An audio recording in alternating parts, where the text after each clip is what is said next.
Welcome to Post-Traumatic Thriving, where we explore life's toughest issues, along with the art, science, and stories of resilience. Please be advised that our guests share their raw stories of addiction, abuse, crime, and tragedy, along with tips to survive and thrive.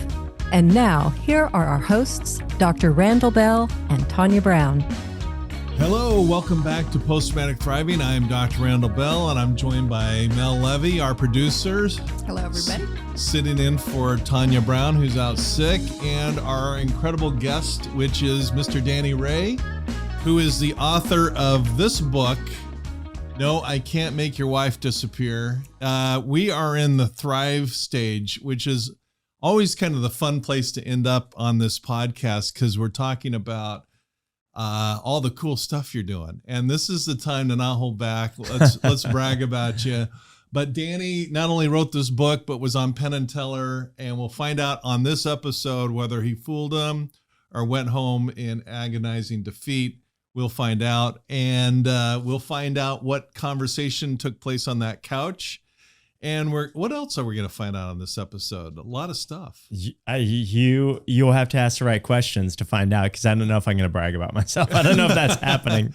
Well, Danny is a youth pastor and wildly successful at going around the country with big crowds, entertaining.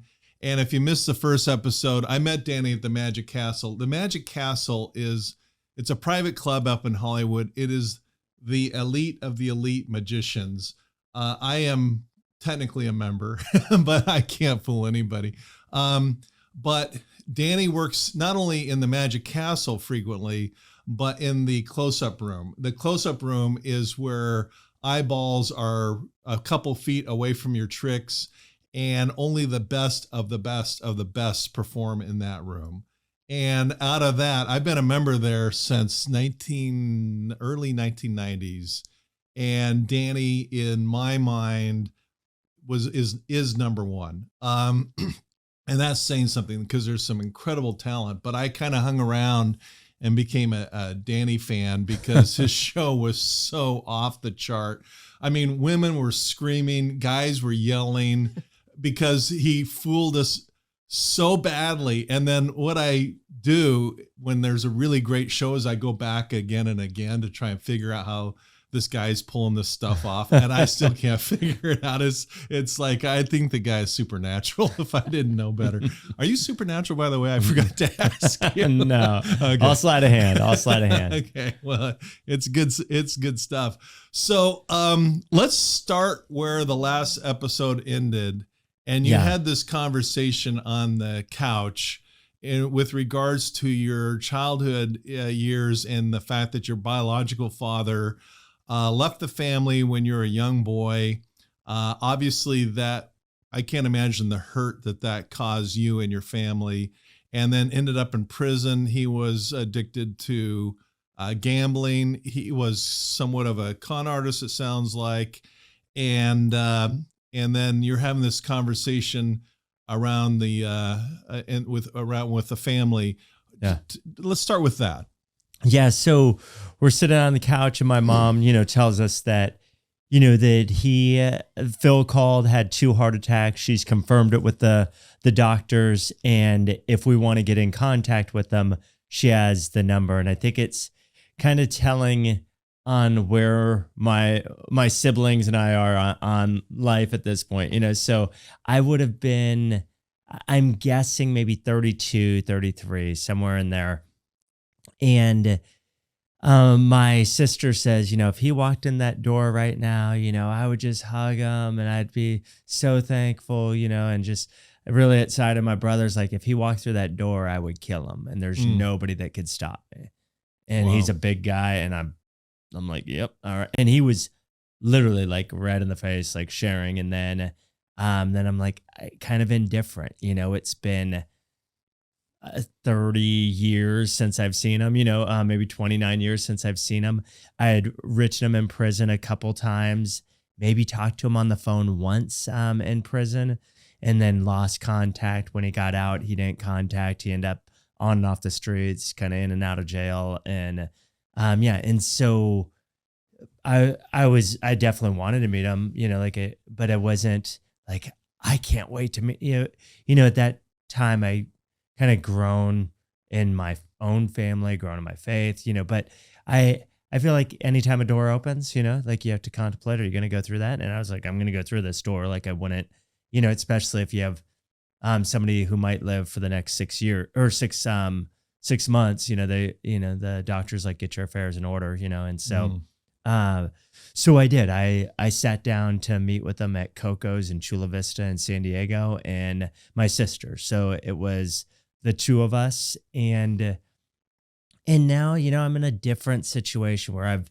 been dealing with other people's trauma, my own trauma, and especially my sister's trauma. And she, I'm sorry to interrupt, but this is your biological father, Phil. Yes. You and your sister and your brother opted out. My brother opted out. Yeah. Okay. Go ahead. So it's just the two of us and Phil.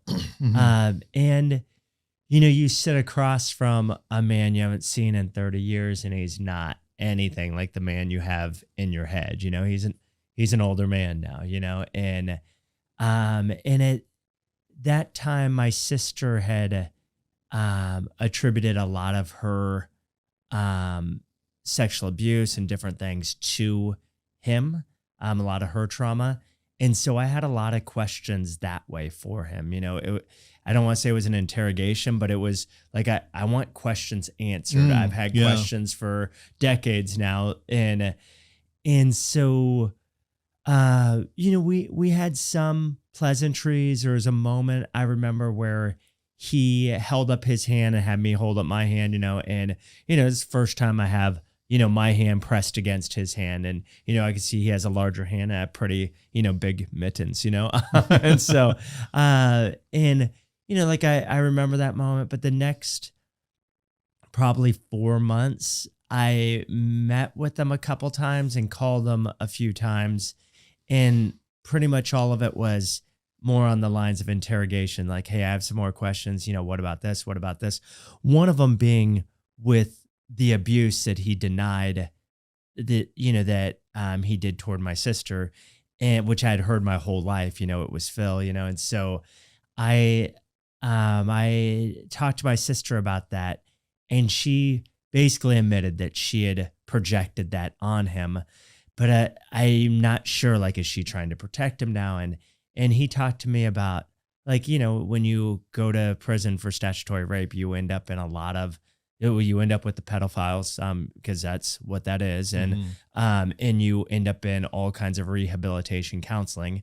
And with that, he has a lot of knowledge about pedophiles that I didn't. And he was able to say, look, if you want to talk about this stuff, I'm like, I do. He's like, he's like, I know a ton of pedophiles and it doesn't happen where they jump age groups. He's like, for whatever the reasons are. And we talked about that a little bit, but was kind of pre-pubescent, like right at that age of like changing. He's like, that was where I was dealing with things. But your sister's 8 years old. He's like, the guys that have my situation don't jump down. Like it's not a thing that happens.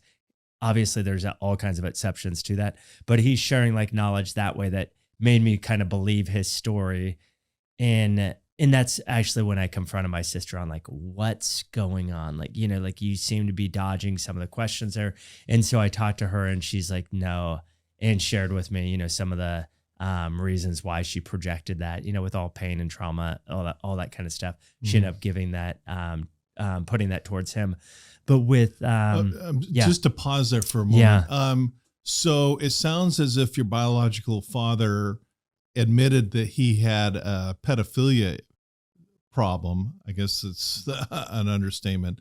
But am I right so far? Correct. It didn't apply to your sister's age. Correct. Okay. So, well, that's an ugly confession there. I mean, but to my knowledge, he was honest with me about, all the questions I had were confirmed either through my mom, through my stepdad, my dad, and my sister, my brother and I aren't, I mean, we're closer now, but we never talk about these things. Like it's really painful for him to, for sure. talk. And honestly, like I just don't think he has the capacity at this point, to have that conversation, frank conversation about that. Well, and your dad or your biological dad, he is facing an imminent demise. He's going to has die nothing soon. To hide. So he's kind of coming clean in a is that fair? Yeah. Like with I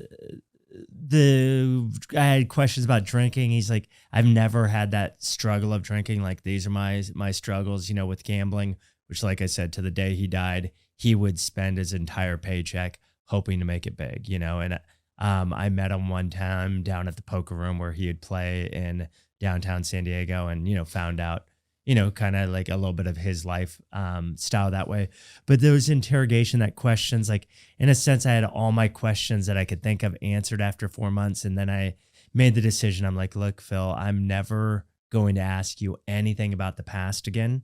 If you want to start a relationship, we could do that and I knew he was interested, but I'm never going to bring it up again. If you want to bring up anything in the past, I'm willing to talk about it.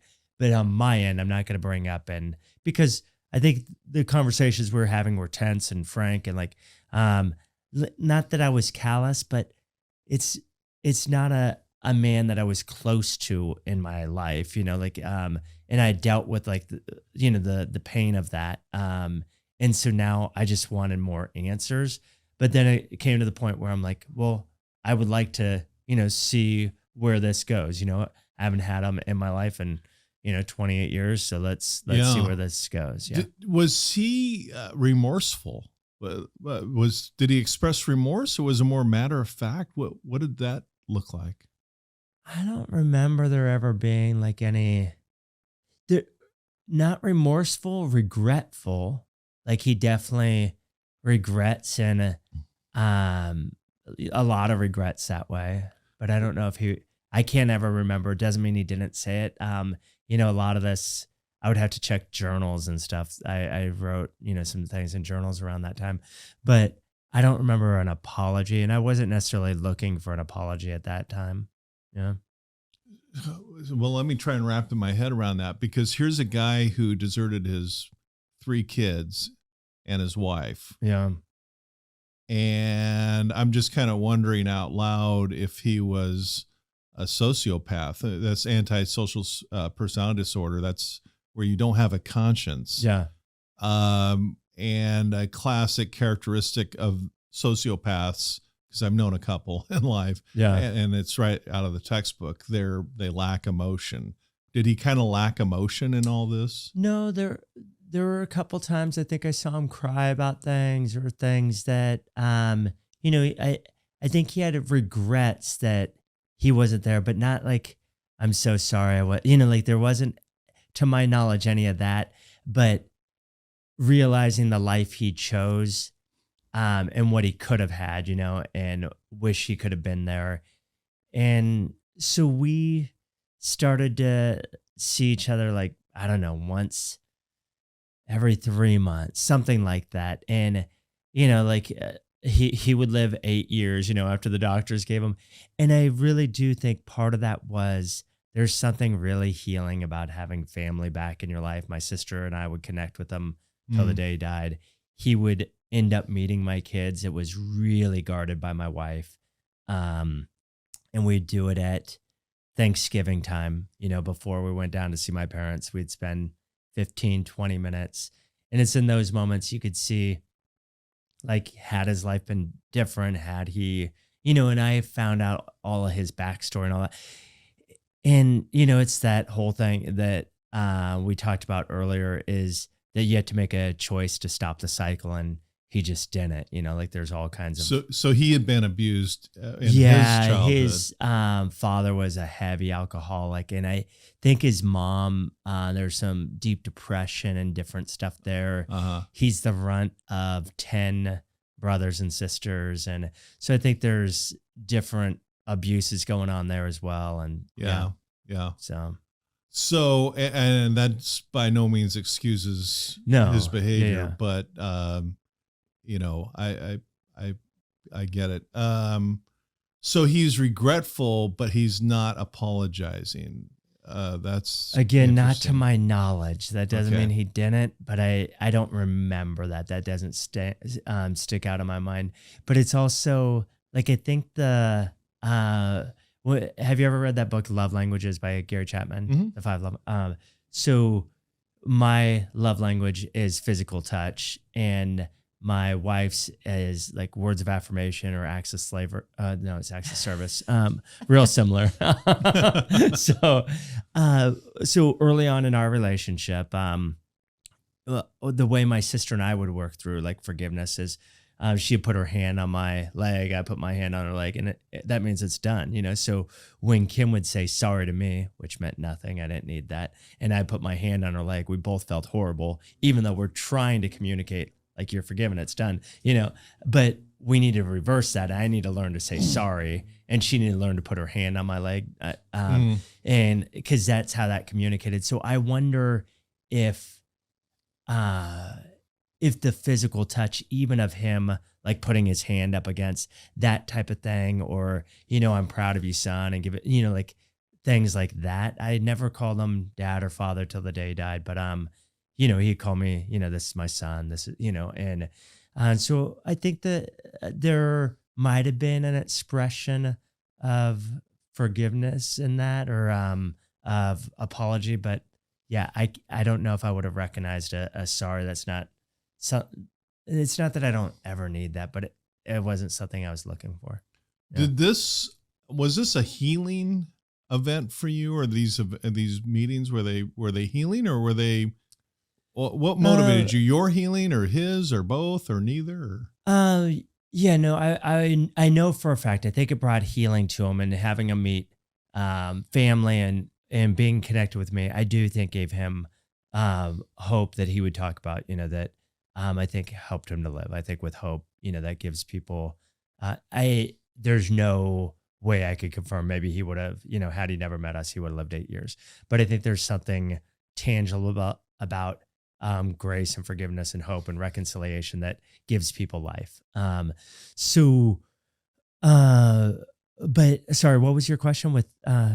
Well, I'm just kind of the underlying motives. Yeah. You know, was it healing for you? Was it healing for him? Yeah, I Both think or it neither? was healing for me. And then, you know, just, I think I felt, you know, sad for like, you know, what could have been in a person. Like, you know, there's, you know, endless potential in any person, regardless of how their life ends up. But it's like, what do you do with that potential and with the gifts that God's given you and the way you're designed? And so like when I would talk to him about the magic stuff, he's like, I love that you're doing stuff with danger, you know, where my dad, not my biological father, I know such confusion here. Yeah. You know, he never would have talked about like the danger side, but I was always interested in that, you know, so that was like one of those things where I'm like, well, where have you been? I didn't say that to him, but you know, like that, as I'm creating, dangerous pieces over the years and working on underwater escapes and, you know, different escapes, those, yeah. So it was kind of, ideas he would give that way that I'm like, man, that would have been, you know, fun. So I do think there was some healing, and I'm really glad I invested that time. Like, I think like any relationship, you have to, you know, put time into it. And so, yeah. Did those last 8 years, aside from meeting with you and your sister, did your brother ever meet him?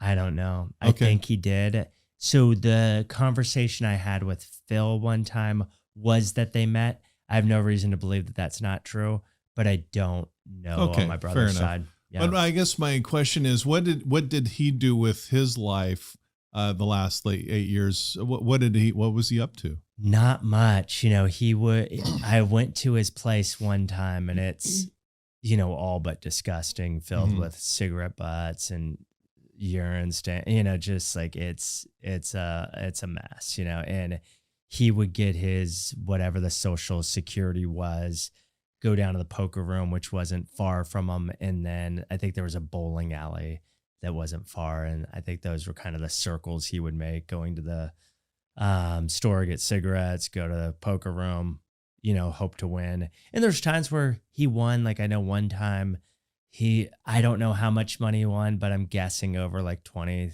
30,000, and bought my sister a used BMW, but it was probably a $15,000 car, and I think it's his way of trying to make up. And, and she lived in San Diego, or lives in San Diego. So she would see him, on a regular basis, probably once a week, once every other week, especially towards the end. Yeah. Oh, wow. Okay. So she's seen him pretty regularly. Yeah, they were becoming close, and yeah, it was definitely a difficult season for both of us. When he passed, I could talk about that if you want. Well, But, sure. um, So we formed a relationship, and honestly, I thought when he passed, like my sister and I would talk about it. She's like, "I'm gonna be devastated." I'm like, "We knew from the moment he came in, like, that he's going out. Like what? Not what's the big deal, but like don't get. Yeah, I don't know. Like I said, I think early on I was callous, but then 8 years into it, and these are God's graces to you in the middle of tragedy, but my wife and I are going to see a movie with the kids, and I'm trying to think of what the movie was. It doesn't matter. But we end up, I'm like, let's buy candy at the movie. We don't have time. We're going to get there late. It's opening weekend. Let's get there and then buy candy in there. She's like, no, let's go to the dollar store, and get candy. So we go to the dollar store, and then we get back to the movie theater, and it's sold out.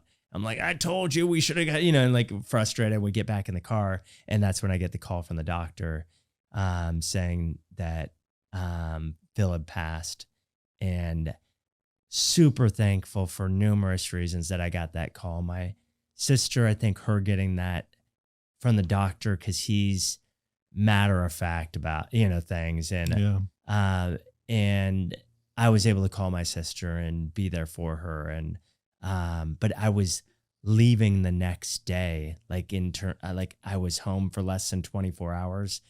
I was trying to go to a movie with kids. Had I been in there, I wouldn't have been able to go. I would have got the call later. It just, like, the timing was perfect. I drove down to San Diego.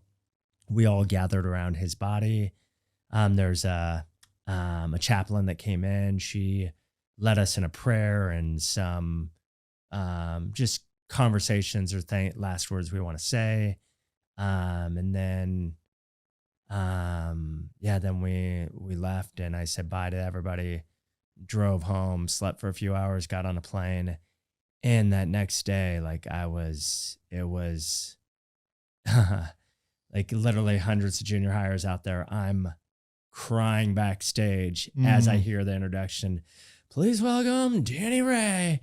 And I'm like, wipe up, run out there. Hey, how's everyone doing? That whole week was literally like that. Like I would get off stage and I'm just like, God, what's going on? Like I wasn't and this is where, like, the way God's designed a family, like that biological, even though it's late in the game, he came into the picture, there's still a love I had with all of his, mess that he had, that I had for him, and so. Yeah. Wow. That's quite a ride emotionally. May I ask how long ago it was that he passed? Yeah, you could ask. I am guessing maybe 7 or 8 years ago. Yeah. My memory on these things, like pinpointing dates on my wife on early on with those things were easier, but good call. So Well, what's interesting, we're in the thrive stage, and I think what I'm getting out of this is that you're thriving, but you are able to, deal with this situation, this biological father who's made some, serious mistakes, and yet handle that in a really exemplary way. That's what thrivers do. It's not like you become a post-traumatic thriver and all problems go away. Yeah. It's just that you're able to handle them in a way that you don't later regret or end up in jail for. Yeah. And that sounds like kind of what you experienced. Yeah. I'm like I said, really thankful. He wasn't able to, I think he ended up coming to maybe one, maybe two shows, but because a lot of the events I do are youth ministry, there's, he's not allowed to be in those situations. And so there was, one or two that weren't that I was able to have him come to, and was, really grateful to have him, see what I do. But yeah, at that point in my career, we were, we in 2003 we launched this thing with no money, no gigs. No, look, that's not true. We had about 6 months to live on. My wife's grandmother had passed away, left us some money. And so we knew kind of sink or swim in 6 months. And, we're doing everything we can to try to figure it out. That was January, we went to part-time, January 2003, but it's really to July that we start officially, like no outside income coming in. And by December, we paid our bills for the first time out of the, money coming in from events we were doing. And so it was, this crazy roller coaster ride. And, we end up, that first 2 years went from doing no shows to doing stuff for 300 people, 1,000 people. There was one event we did for 10,000 people in that like first 18 months. It's just like people are starting to hear and they're like, hey, we need to bring this guy in. Hey, and we had no idea what to charge. It was like, sure, I'll be, like I was just excited to be out there doing. And then you quickly figure out like, okay, we've got to pay our bills too. Let's figure out how to figure out the price structure and all that. Yeah. What? Tell us the name of your ministry. Yeah. So that's a tricky question. Oh. I would just say it's Danny Ray Ministries, or if you go to DannyRayMagic.com, it's so we started a company called Captivators, so you could still find it under that. But we ended up closing that down during the recession about 2010. Mm-hmm. We to be honest, we got into a bunch of debt, and that's where we learned all of our financial kind of knowledge now, and got out of debt, started saving, started developing that side. By God's grace, we've got 2 kids through private college as of yesterday. Wow. I officially paid for the last bill, Yeah. and so yeah, all the things that, a lot of people were like, there's no way, to pay for college these days, given, unless you're in this, I'm like, well, I'm going to try because, and I just figured out, like, given our income, like that means we're going to have to cut this out, save here, plan on this. And so we started planning and saving and developing that side of things. Yeah. So you're performing for big venues. Yeah. All over the country. Things are, you go through some rocky financial things and correct for that. Yeah. And then your dad's passed away. Life's your kids are in, despite all this, your kids are in private schools. That's nice. That's an accomplishment. So, and you're this whole time you're up at the Magic Castle too. Am I right? Yeah. So my daughter, the day my daughter was born, she swallowed. Well, before we get to swallowing meconium, that was my first week at the Magic Castle. And for those of you who don't know, at the Magic Castle, you perform 28 shows in 1 week, 4 shows a night. It's crazy, and I love it. But that's my first year, so that would have been 2005, and you can't sign up for 5 days. You sign up for 7 days. That's the only option. But the entertainment director at that time, Ron Wilson, did you know Ron? I knew of him. Yeah. So yes. Ron Wilson, he books us, and on day 6, I get a call from my wife. I'm going into the hospital now. This baby's coming out now. And so I'm on my way there, and I call up Ron, and I leave one dream of performing there for the first time to be with the bigger dream of being with my daughter. And so, yeah, we get there, and when Caroline's born, she swallows the meconium on the way out, and that ends up in just like a really difficult season for my wife and I, where essentially there's no room at the 3 nearest hospitals. So we have to go to a county hospital that's, 30 miles away. And so I can't say bye to my wife, and tell her what's going on because I'm trying to keep my eye on my daughter as she's with, different doctors and then the ambulance. Then I'm trying to follow the ambulance. But, eventually, I can't. I'm crying. I'm like, okay, I need to pull it together and then get there. And so that was a 12-day journey. And I know a lot of people have been in there a lot longer and have much worse situations than we did. But as a young parent, you just don't know what the outcome's going to be. No, that's got to be terrifying. And so, but all the things we're talking about, like with thriving, it was like, okay, we need to, get our prayer team and ask them to pray for us. We need to talk to other people that are in that hospital with us and, hear their stories and love on them and encourage them. And so those are like all the things that we're going like, yeah, we're in this and it's super painful. At the same time, we want to be there for others and help them navigate the situations they're in. Right. So, right. Yeah. Well, let's talk about, we'll talk about the book last, but okay. You start doing the big venues, you navigating your way around the challenges with your daughter's health. Things overall sound pretty good considering your whole journey in context.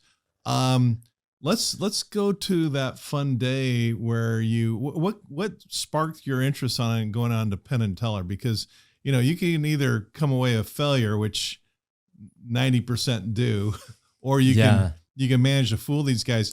I don't know if I ever told you this. I think I did, but I had lunch with Penn and Teller once. And that was a crazy day. They wanted to see my milk can. I have a Houdini collection, and they want to see my milk can. So I took it up to LA. They were filming a segment up there, and then during a break, it was kind of a long break, we had lunch. And at first, Teller wouldn't talk. He was in character kind of thing.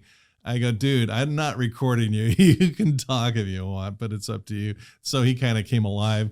But they're pretty tough guys. I mean, they're fun and entertaining, but they can be very harsh and critical. So you're going on their show. What sparked that interest in the first place? There was no spark or desire to go on that show. So early on, I did a number of television shows. There was a couple of things that just made me realize, like, I don't know if television's like my main gig. Like, I know there's guys that I just want to be on TV, but I remember there's one time, where this camera's walking by and there's a few of us, getting ready to go on TV, and they just hammed it up for the camera. And I'm just like, looking around like I'm good, and then I did an event with like, it wasn't Cameron. I can't remember. Nick Cannon, a bunch of like big actors, and the not so big actors at the end when everybody's like, like, hey, let's get together and get everybody together. Like everybody's kind of jockeying to get next to the biggest actors. And I'm literally on the furthest side going like, do whatever you guys want to. And it just, as much as I enjoy like the performance side, being on television, it's not like this strong desire. And for me, it's nerve-wracking. Like there's a lot of prep, and we'll talk about that when we get to the Penn and Teller. I'm backing up a little bit to say, so I had another opportunity to do, which I don't know if you know this or not, but the Houdini documentary with Adrian Brody that was on the History Channel. I did the stunt work for that, the underwater escape. And, I didn't know that. Yeah, so it was for their, before they officially were with the History Channel, Lionsgate had hired me to create all the information that would go around the world of their connections. And so I have brochures and stuff of that. But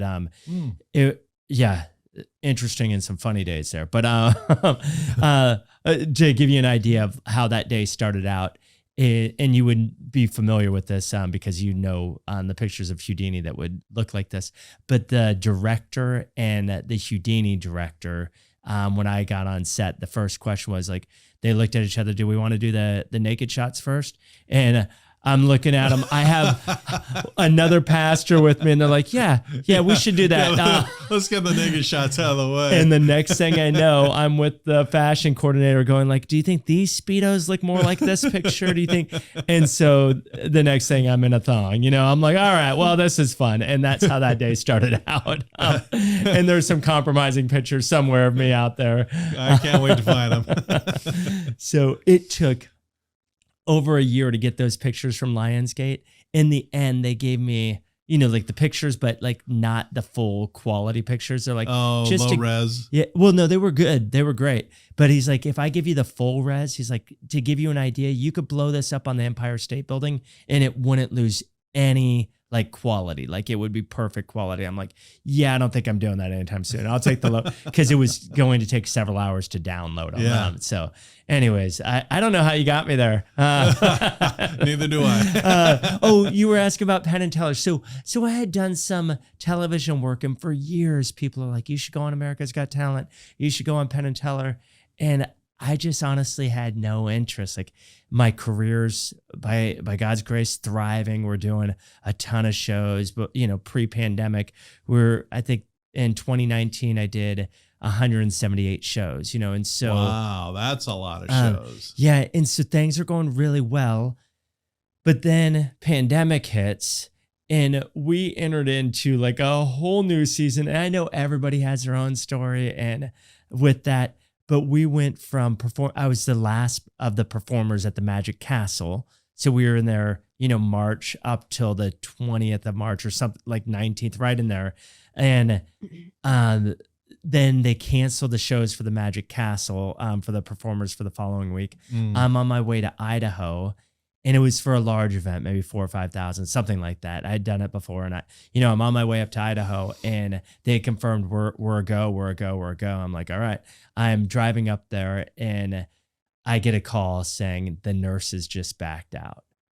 So when you're at a large event, you have a medical staff, and they're like, we can't in good conscience go on. And so that was like the first of just the domino effect, And so within the next 2 weeks, maybe a month at the most, everything, including the one we had on New Year's night, got canceled, So we're in March, early April, and it's done, And so overnight we start doing like Zoom shows, but nobody knew, like nobody wanted to charge anything or pay anything. And we're just like, well, let's do it. We just had no idea what was coming. So we're in the middle of that season, and I'm reading through the book of Ecclesiastes at that point, and it says, send your ships out that you may get a return on your grain. So you're going to invest in some things. Maybe you get a return on it. Maybe you don't.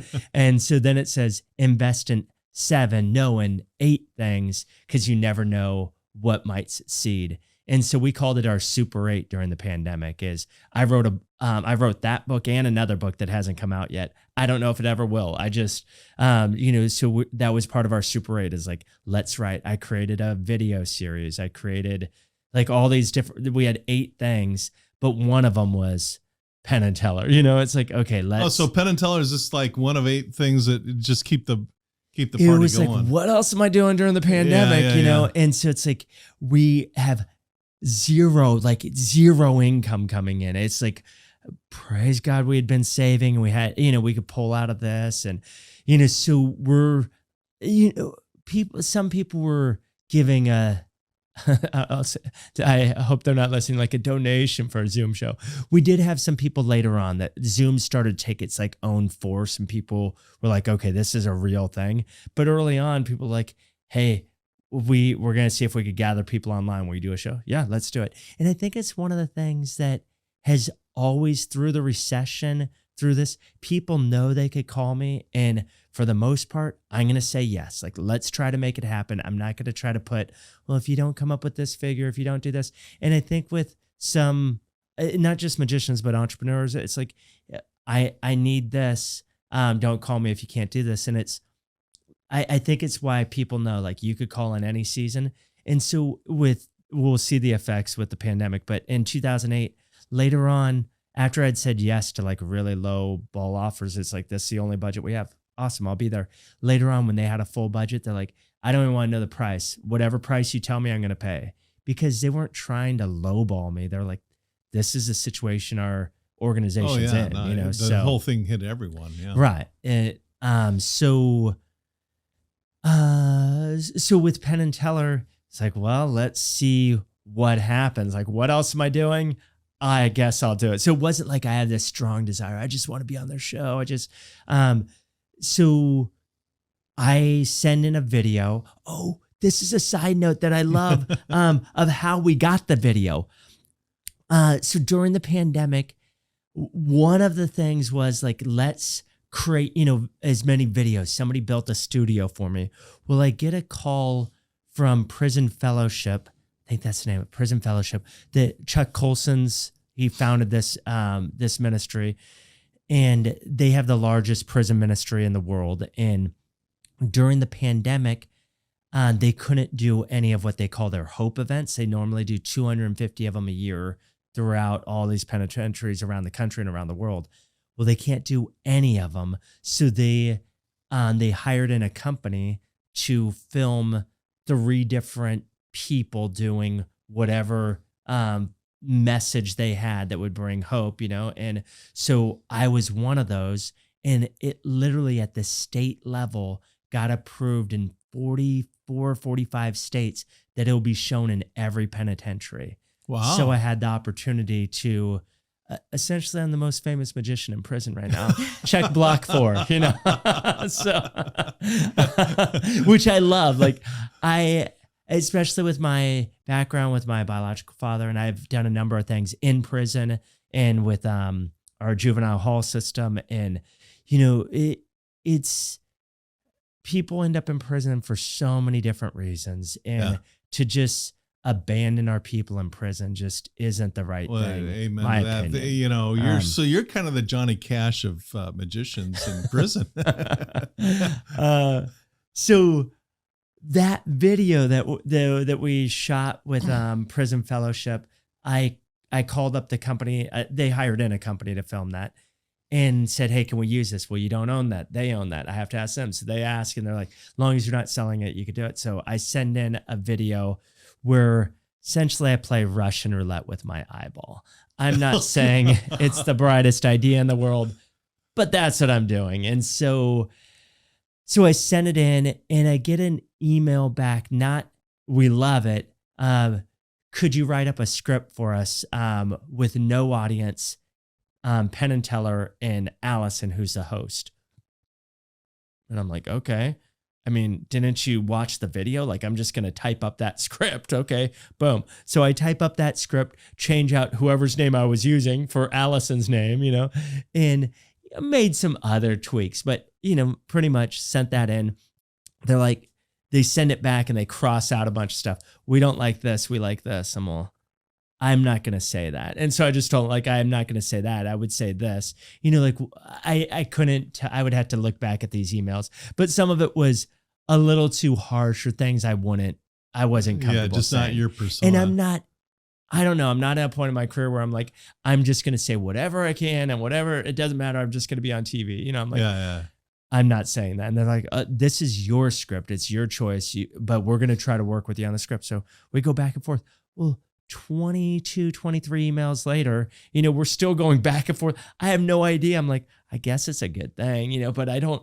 And then finally I get the email, we'll see you in Vegas, and so that's the beginning. I have exactly 70 days before I'll end up in Vegas. And, but from the time I got that email saying, we'll see you in Vegas, I never thought, this isn't going to fool anybody. I mean, it does fool, it's not designed to fool Penn and Teller. These are 2 of the most knowledgeable magicians in the world. Now I need to figure out how am I going to fool them? The show's called Fool Us, Yeah. and I've talked to magicians that are like, I don't care. Like if you go on there, it's going to be great for your career, whether you fool them or not. Under contract, and it's true, under their contract, I don't know if I'm allowed to say. You tell me, am I allowed to say things that are under their We'll contract? edit it out if you're not. All right. Go for it. But they'll only say positive things about any magician. That if you look at their show, they never say anything negative about any magician on their show. And it's under contract because there's other television shows, I won't name those, that part of their shtick is taking whatever talent down and get off our show and you're buzzed out, all that type of stuff. Right. And they didn't want that type of show, to their credit. Yeah. So, which is great because there's a lot of notable great magicians that have been on these television shows that get torn a new one and it affects their career. Yeah. So this is going to be a positive thing no matter what. Yeah. But in my head, I'm like, I don't know. I can't even hear you say right now, like, it doesn't matter if you fool them. Like, that doesn't compute in my head. I'm like, if I'm going to go on there, I'm going to at least attempt to fool them. So Mel, for sure. Yeah. Yeah. So, but I know guys who are like, I'm just going to go on there. Like, I don't care whether I fool them or not. I get airtime on TV. Right. And they know they'll probably get millions of views on YouTube and on air and all that type of stuff. Yeah. And people, book tickets for their show or, bring them out. But I was like, I can't do that. So I went old school, Mel. I went back to practicing 10 hours a day. And so for the next 70 days, we had family conversations. Like, I'm going to invest, like, anytime outside of here, like, you have 100%, but 10 hours a day. So I'm up early every day working on this thing. And what I would do is I would set a clock for 1 minute and I would work on 45 seconds of the 5-minute routine and then reset it at 1 minute. I would practice that same part of the routine again. And so I did that for 10 hours straight, just working on that 45 seconds. After 10 days, I went to the next 45 seconds, and so that's how I would work on the routine every day. And then a week before I'm about to go on, and you would know this because you know some of the background of Penn and Teller, but I had a friend of mine who's another magician, and he's also a believer. He's like, I just heard you're going to be on Penn and Teller. I think you should throw in the towel. I was like, what? And he's like, these guys have been known to be cruel towards Christians at times. And I have I don't want to say anything bad about Penn and Teller. My experience with them was wonderful. Mm-hmm. He's like, I really think this wouldn't be best for you. And I think you should throw in the towel. He's like, I want you to watch a video or two I'm going to send to you. And then I want you to pray about it. And so I pray about it. And, my wife and I felt like a strong sense, like we've been praying about it at least for 70 days, like it's been a big discussion and prayer. And so I call him back and say, I think I'm supposed to do this. Like, we need to be in the world, but not of the world, like I need to be there. And, he asked me this question, and he's like, if you're not familiar with the trophy says "Fool Us," and there's a giant F. You can look this up. A little O, an L, and then a giant U, and then a tiny S. So from that's Penn and Teller. That's Penn and Teller. From a little distance, you have a giant FU, right? And he's like, "Do you really want a giant FU trophy?" And I was like, well, kind of. I don't want to go on there. I didn't say that, but I didn't want to go on there and not get it, right? But he agreed that I should go on there. Like, he was just trying to present. He wasn't sure if I was aware. He prayed over me. And then a few days later, I would head off to Vegas. And incidentally, and this is just for me where I'm at. This is, everybody has their own journey of where they're at in life. And so just as a man of faith and trying to live that out in every situation I'm in is, this trophy went from "Fool Us" to a giant FU. And I was like, God, you're about redeeming things. And I wrote out a long prayer just saying, if you allowed me to win, today, because it was the day of, if you allowed me to win, I would turn this trophy upside down to represent that you're a God that redeems things, that turns the world upside down, that loves the unlovable, that does the unthinkable of sending his own son and loving us so much that you would die in our place, all those type of things. Like I'm like, okay. And so I'm reading through Romans, and in Romans 8, it says, if God is for us, F you, who can be against us? And so now I'm looking at this going, this started as fool us, for us, or fool us, F you. And then what if this represented that God's for us?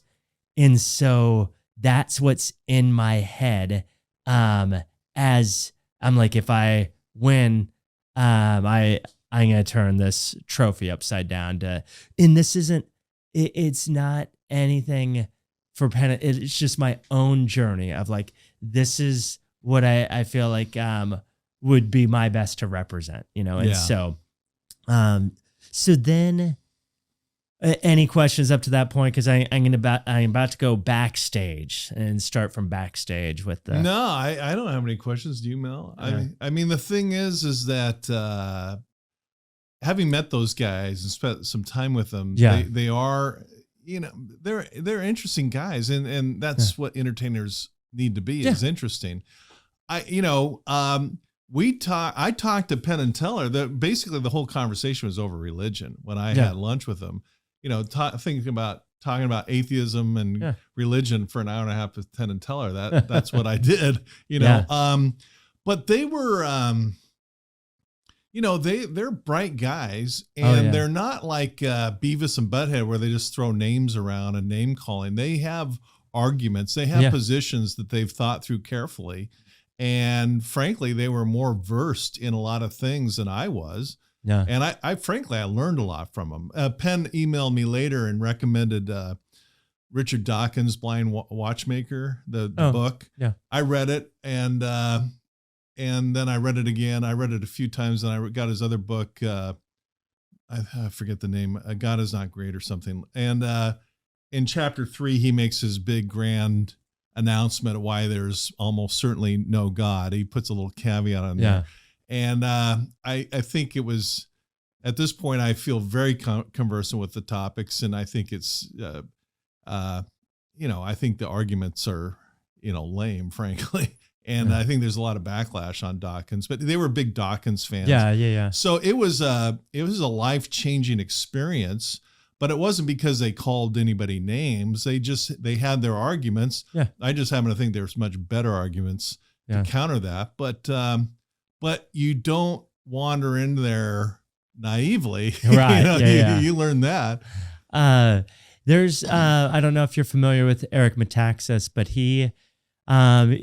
there's an article that came out, I think in either New York Times or in the New York or something like that was in the 50s or 60s that essentially said that if you still believe that God exists, no intelligent person could hold that argument anymore. And he rewrote, and I wish I could remember the name of the article because it's like, it uses their same question but reverses it. And it became the most shared Facebook share from the New York or New York Times or whatever it is ever. Like it's been shared like 200,000 or 300,000 times. And he wrote a book on it, but just dealing with like, it's not naive to believe in God. Like there's lots of reasons you could look around and go like, there's an intelligent designer. But he makes and I can't remember the name of the book, but so Penn and Teller, that's it's big league discussions there. Yeah. And so these are my limited conversations with Penn and Teller. So I'm backstage and I had just finished a rehearsal with, I'll say, the fake Allison and the fake Penn and Teller. So okay.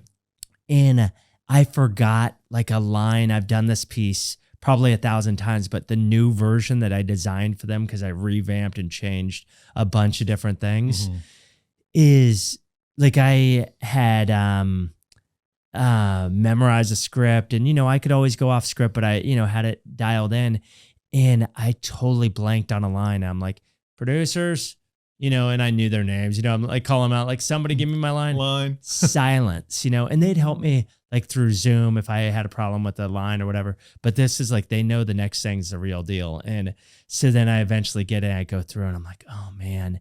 And so I go backstage, and I had just seen Hamilton with my daughter and my wife, maybe a month before, and there's a song in there, I'm not going to miss my shot. And so literally I'm backstage because the line I missed was like, I only have one shot to get this right. I'm like, I'm not going to miss my shot. I'm not going to miss my shot. I'm not going to miss my shot, And so then I get the call to come out.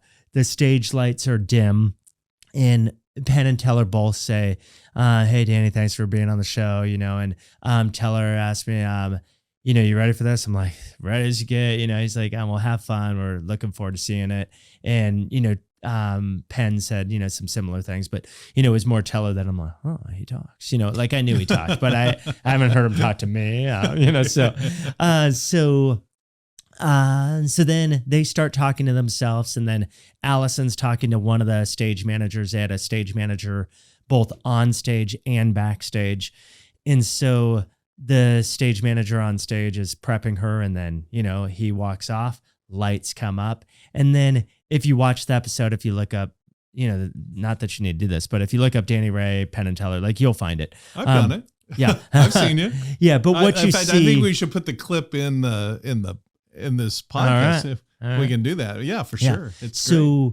But that is essentially what happens. They did cut a couple of things to like tighten it up a little bit. But 95% of like you're seeing exactly what they see. So when I finish, you were told to stand, and at that time, stand here if you've been vaccinated, stand here if you haven't been vaccinated. Because this is right in the middle of the pandemic. I take my stand, and Alice. So on camera, this part definitely doesn't happen in real time, and it happens with a ton of edits. The performance is almost identical to what I did, with a couple things cut out. In a couple things I was bummed. I'm like, oh, that was a funny line. I mean, it would have been good, but they have to trim it wherever they need to trim it. So, but I have a 15-minute conversation with Allison that gets trimmed down into a 30-second to a minute thing. And then they're having a 15-minute conversation about the piece I did and whether it fooled them or not. And one of the producers and the magic consultant is listening into that conversation. So, and this is a little background for those of you who don't know, like, to fool these guys, there's 32 cameras in the room. So you don't just get to fool them with one angle.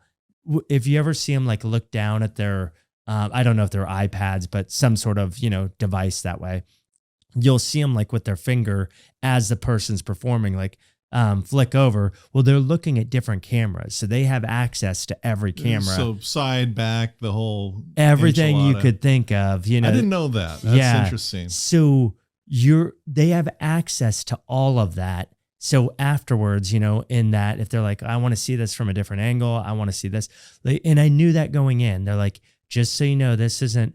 Give me the perfect angle, and, we'll be fine. If you're palming a card, they're going to see it. Yeah. And there's ways to hide that, where, you cup your hands together, where it's covered from all angles, but you have to think those things through for how you're going to fool them. So when they come back out after their discussion, they're like, okay, we're ready, and so then Penn, goes on to say, we think that the device, does that device have some sort of gimmick to it?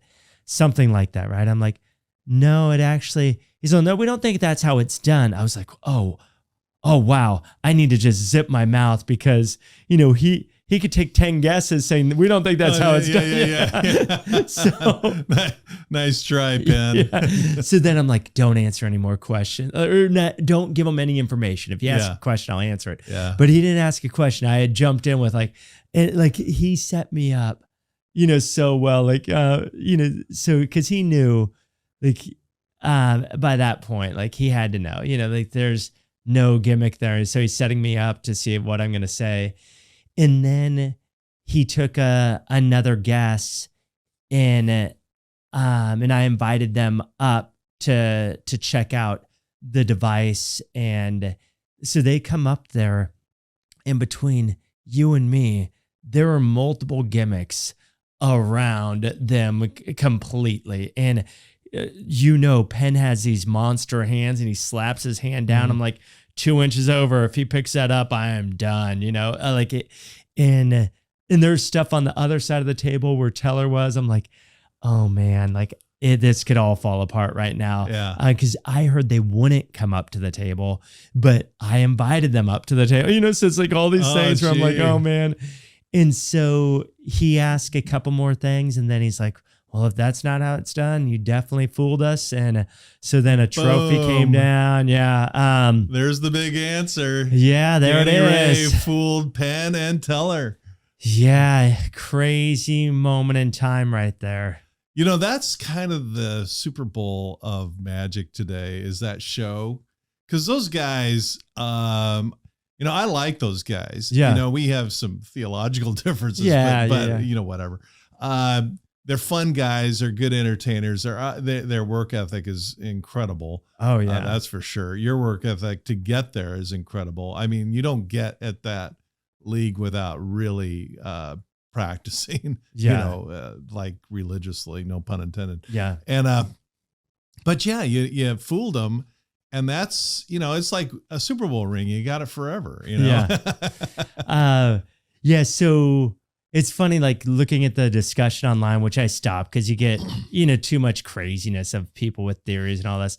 And I want to say to everybody, like, I did all of that, like all the theories, like it's not one, it's all. Because this was like the decision I made was to create 9 different layers of deception with it instead of one, which is what it originally had. And so there's so much going on that they're not just going to be able to say like, oh, we think it's a marked envelope. Okay, let's say they're all marked.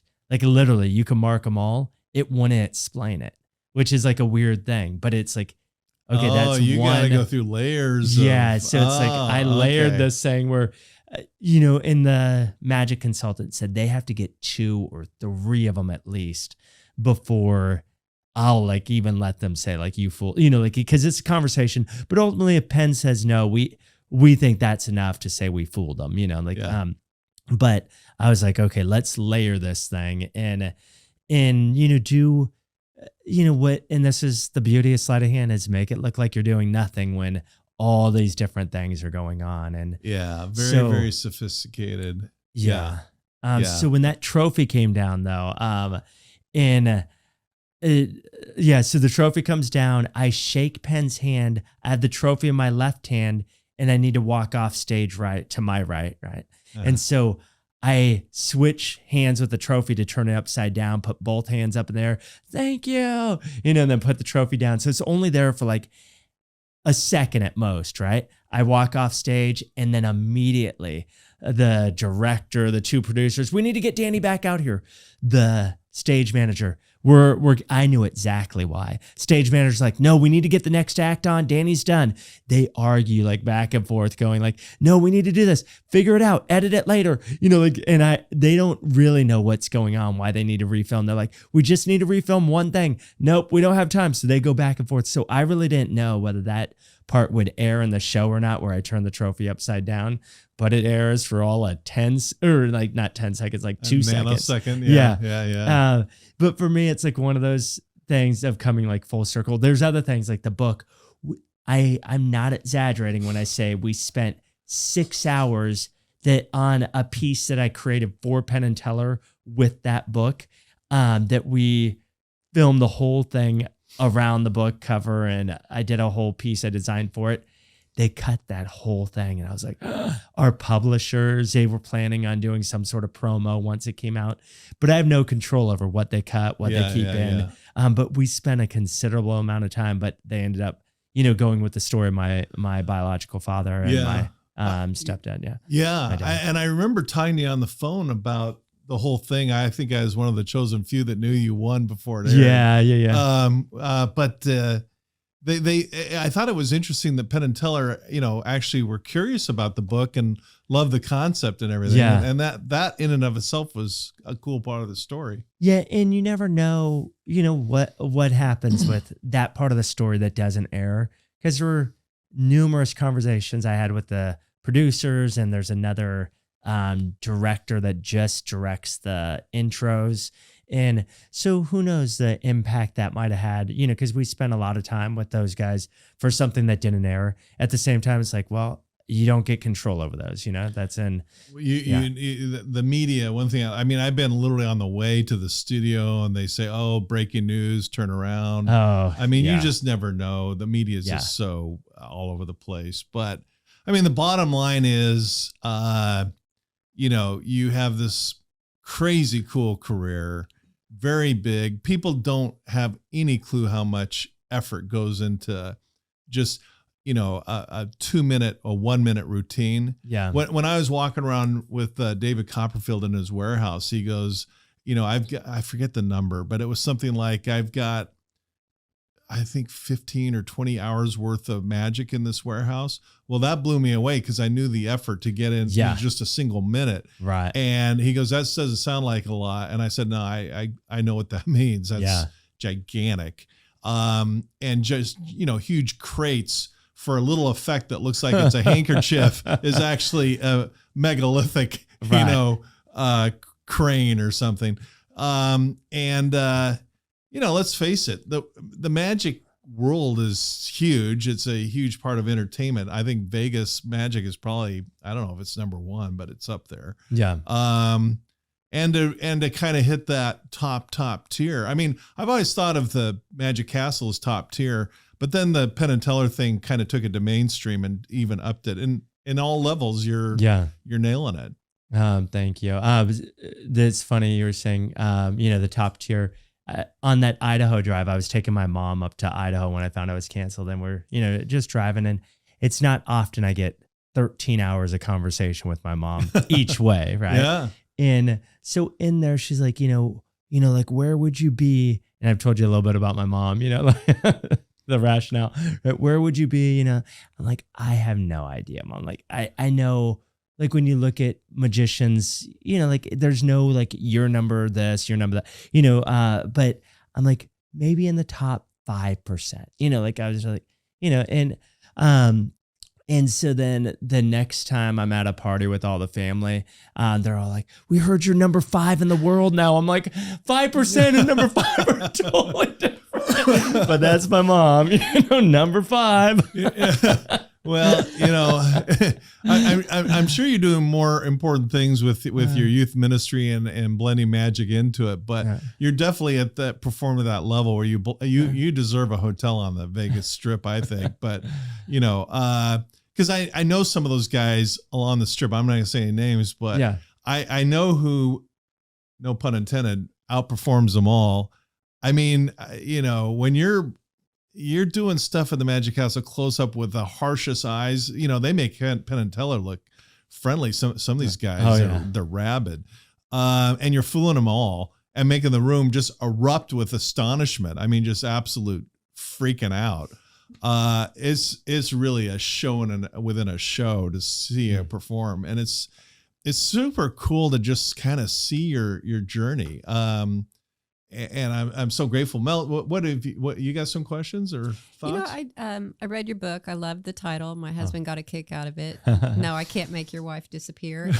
It is a question I get asked most by men at the back of the room when people were like, make it more neutral. I was like, it's not funny because no woman has ever come up to me and said, can you make my husband disappear? It's always the men that think they're being funny. And so that's why I think the title worked. But well, that was one of the questions where the title came from. I kind of guessed that might be the case. But you do talk a lot about your magic and your ministry and how to create a magical marriage. I love Kimberly's Corner. Those are sections in the book where his wife, Kim, interjects her thoughts and wisdom as well.